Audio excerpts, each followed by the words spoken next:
Okay, what up, buttercups?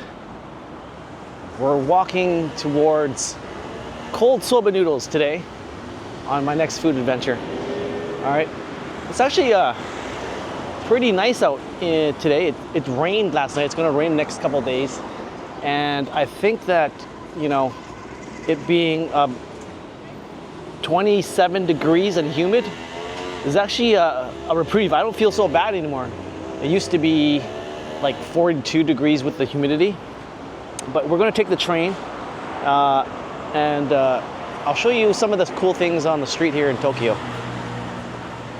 If you notice that there's these yellow lines everywhere, I think they're for blind people. To be honest, I don't even know. But they're everywhere. It's like a footpath. It's like signaling that you are a pedestrian. See, even at the crosswalks, they have different colored bumps. I think that's for blind people. Yeah, they're perforated. So if you know, they got the circles here, and then if you follow these are the straight lines, you could literally walk with a cane. And if you're blind, I guess it makes sense, right? You can feel your way around. I haven't seen too many handicapped people. I mean, if this is a walking culture, so if you're disabled in that way, I think you're fucked. Like, all right, let's head out to the subway station. If you notice, they got lines here and arrows on the ground so that people are not walking to each other.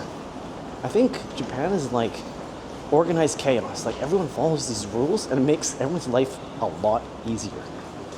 If this was in China, this would be totally different. I can see people just walking into each other, you know, bumping into each other. Very not polite. But in Japan, they all follow these like little customs and norms that I think it makes life easier. Like everyone's respectful. You also wait in line in front of the trains. You don't budge in front of everybody. Everyone's just like, you go first, whatever. And it's really polite. So you'll do a lot of walking in these tunnels. Like, I swear to God, it's like there's like a kilometer or two, 300, 400 meters. There's a line that I'm taking. They're all color-coded with letters and numbers. So for example, the red line is E. It's the Oedo line. And you can see it's right here.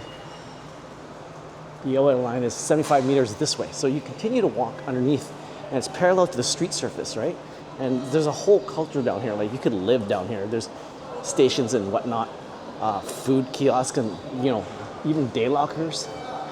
And of course the vending machines that go out of nowhere. And each time you go in one of these gates, you'll scan your train pass or your Suica card. What I've done is I've put on the back of my phone case here, this little red card, right? And then when you go through there, you scan, it goes beep, and it logs where you start. So, again, you follow these little yellow lines here. I'm gonna scan in and see what happens here. Yeah, your scan machine.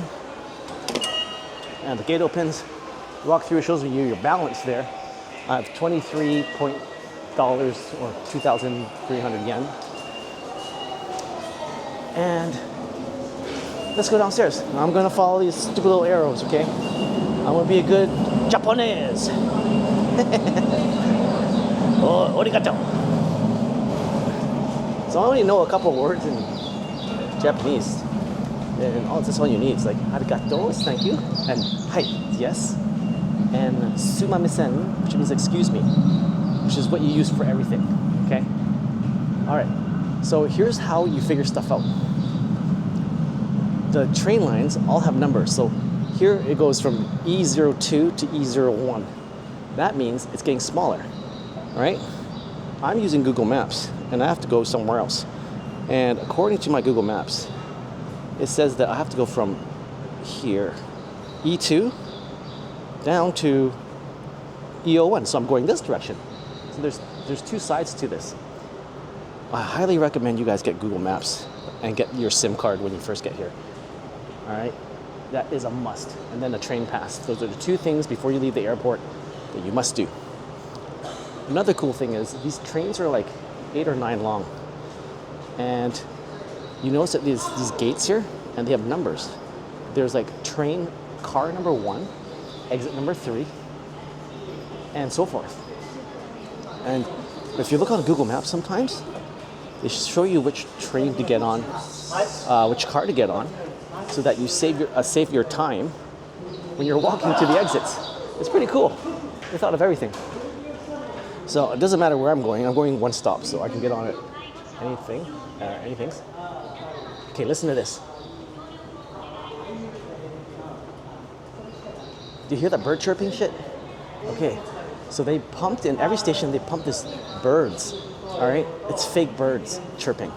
It's to keep people from, it's to make people more calm and not unalive themselves. They put all these gates in here because people used to, have a hard day at work, and they used to, want to jump in front of moving things. So now there's a double door. There's a gate there that opens, and then the train opens. So I've noticed that in the other stations, if you go across Tokyo, they have different bird sounds.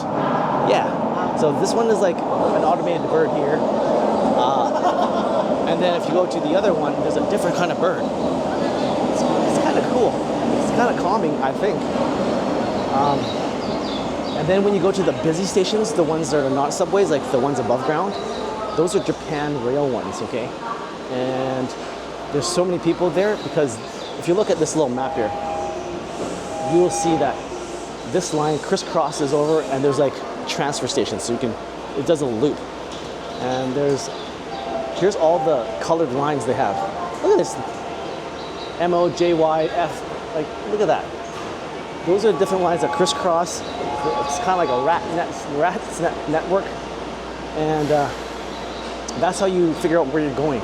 According to Google Maps, it tells you you're starting at, say, J13, and you're going towards J21. So you look for the line. There's a line number. See, platform 2, platform 1.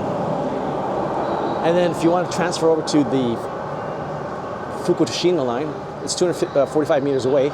You follow the brown circle, and it gives you a transfer like literally like half a kilometer away. You're just walking through these little pathways to another line.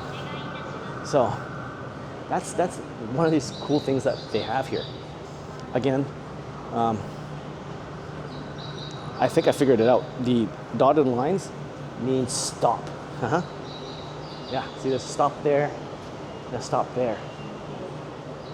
So those are some of the cool things.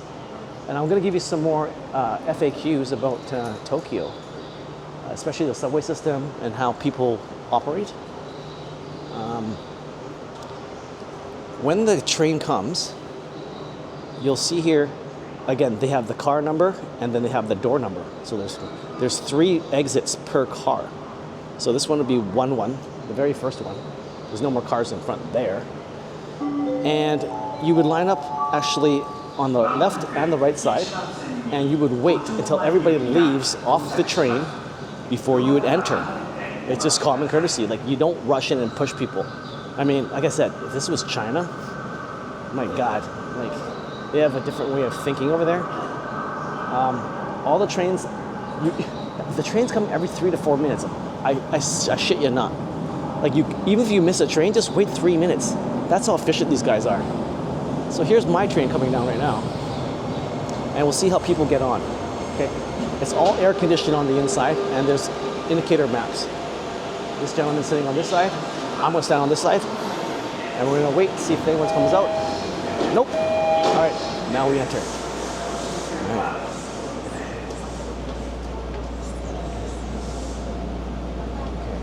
Okay. More Japanese vampires.